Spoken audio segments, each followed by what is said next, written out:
All right, everybody, wrapping up the week before Christmas, December 17th, Friday, December 17th. Hopefully you got through Mondays and Wednesdays. If you didn't get through those, maybe pop back and do those and save this Friday workout for the weekend or something like that. But this is a great one. It's going to be a lot of fun, but I think today is going to be a little bit more of a mental challenge as we get through these. So warm-up is just 2 times through today. Really focus on the quality of the warm-up. You should be getting the heart rate up. You should be sweating a little bit before we start the Metcon today. So 20, we're going to start off with 4 different movements, right? 2 rounds of 4 different movements. 20 walking toe touches, okay? So I'm going to take a half a step forward, reach down, touch my toe, or touch the floor. Each time I go down is 1. It's going to take me a while to get to 20. It's all posterior. Calves, hamstrings, glutes, lower back. It's all getting stretched out while I'm doing these. My core is getting a little bit of work and my heart rate's getting up just from going down and up while I do these.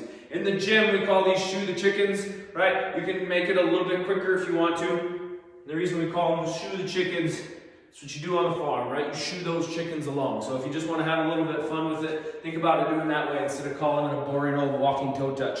Once we get done there, 10 standing glute kickbacks. So if you can do these, it's a lot like the hip airplanes that we did, I think last week, or maybe some of the single leg RDLs that we did the previous week.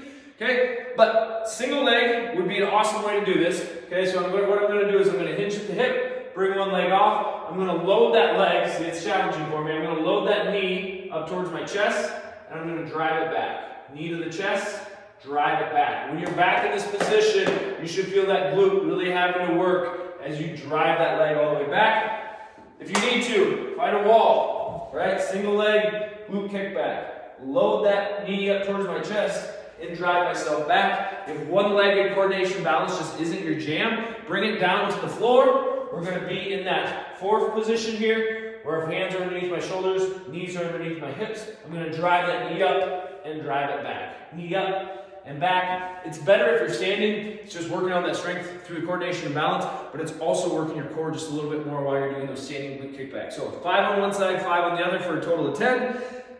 Then we have 10 lunge, right? And bringing my elbow down to the floor. So it's a tough movement for a lot of us. It requires a little bit of mobility in the hips and kind of the shoulders and the chest here. So what I'm going to do is I'm going to go long lunge towards the floor, and I'm going to try and touch that knee to my ankle here, or getting it all the way down to the floor. I'm going to get myself up and bring myself back down over here. Getting all the way down to the floor and the lunge isn't for you. Think about it elbow to knee. So I'm going to lunge.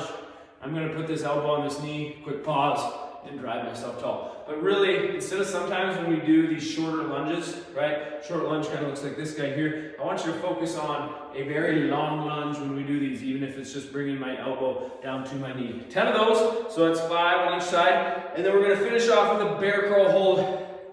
Call these a bear crawl because you're kind of crawling like a bear on all fours. We're not actually moving when we're doing these. This is great for the lower back. I've become very aware of how weak our lower backs are, especially those of us who aren't as active as we used to be and things like that. Our core starts to lose a lot of that muscle and things like that, but we start to feel it in our back, especially if you're somebody like me. I drive a lot for work. I sit at a desk a lot for work. I'm active outside of work, but even then, I can feel that my lower back is not as strong as it was when I just did more things. And I'm not talking about sports or in the gym and stuff like that, but I'm talking about yard work. When I was just a little bit more active of a person, my lower back was a lot stronger. Now I just got to be a little bit more intentional with it. This bear crawl hold, I don't have a lot of modifications for it either, so try and do your best. If anything, we're going to modify the time under tension or the time that you're doing it. The goal is 30 seconds of a bear crawl hold. Just modify that to 20 or 10 as we go. So my bear crawl hold is here. Okay, so my hands are underneath my shoulders. So if you want to just start on all fours just like this, all I'm going to do is pop up on the balls of my feet, bring my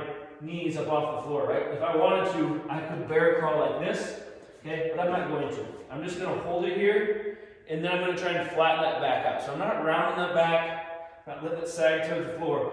I'm just staying in a good, strong position. So if you want to call that a bent knee plank hold, you certainly could, but I call it a bear crawl hold. So 30 seconds of that. 2 times through all 4 of those movements. You got the walking toe touches, the standing glute kickbacks, the lunge to elbow, and then you got those bear crawl holds. Really be intentional with that bear crawl hold and breathe through it if you can. It's not meant to get you tired. It's meant to make you feel good and strong and stable. Conditioning for today. When I talk about this being a mental thing, it's 10 rounds for time. This is something we will test again probably the second week before we get out. I'm just going to call this workout Strive It, because it is just really striving to do the best as you can. And it is totally a mental thing because it's 10 rounds for time. Anytime I think any workout is over 5 rounds for time, it's more of a mental thing, or as much of a mental thing as a physical thing. So 10 rounds for time. And we got 3 different movements. 2 of them are ones we've done before. One of them's kind of new. Okay? So 30 switch kick hops. So we've done some in and out hops, which you definitely could do when we're doing these. But I used to call these skier hops when we used to do these at a gym that I used to go to. But what you're looking for is just your feet to be switching back as fast as you can. Each time a foot comes forward is 1 rep. So it just looks like this guy here, but we're going as fast as we can. And we gotta do 30 of them.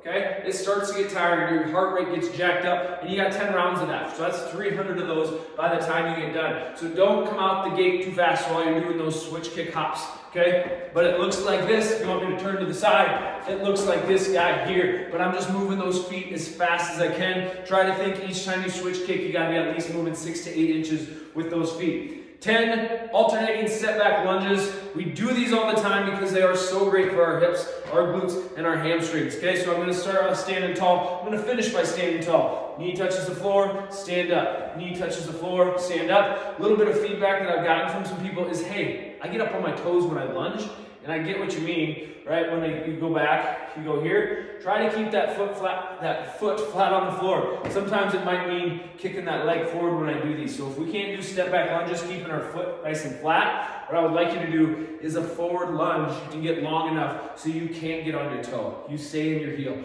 About 60 or 70% of that weight should be in your heel when you do it. When you finish your lunges, I saw a video of somebody doing these the other day, and this is how they were finishing their lunges. Can't even do it. Right? But they weren't standing all the way up while they're doing it. Stand up, squeeze both your butt cheeks together to get the actual reason for the movement that we're doing, those step back lunges.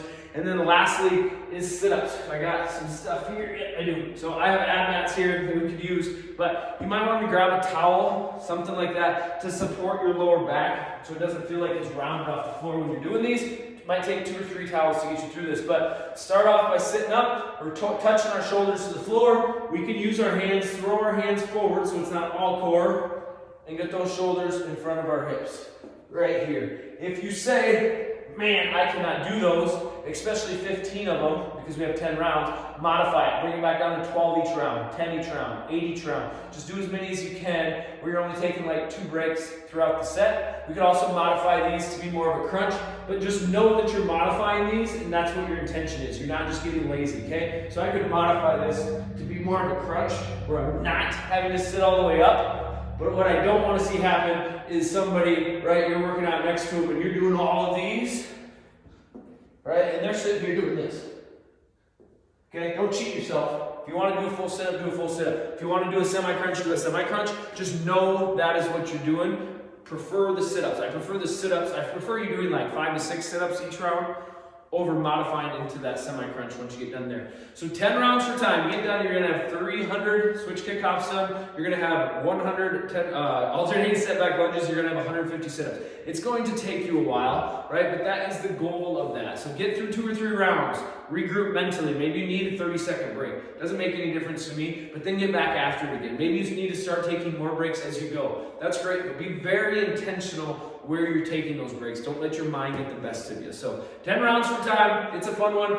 Did this one like a week ago or something like that. Heart rate was through the roof after about 4 or 5 rounds. And then the last kind of 2 rounds, I fell apart a little bit with the quality of movement, and that's not what I want. My switch kick hops kind of ended up being just kind of lazy. I was just twisting my hips back and forth and things like that. I should have been taking a little bit extra break early on so I can stay with quality the whole time. So reach out with questions, comments on how these workouts are going. I'm seeing some of you pop in and do them. Some of you log your score, some of you don't. Some sign in and some don't, right? If you're viewing the workouts on the app, I can see that. I would love some feedback if you say, hey, this is just too much. This is not enough. This is boring. This is nothing that I've ever done before. This is way beyond my skill level, okay? This is all stuff that I can modify for you. We can change up the programming, anything we need. But hey, we're going to be done through 5 weeks of this challenge after this week. So if we need to make some changes, we need to make some changes now. So give me some feedback if you got it. Thanks. Have a great weekend.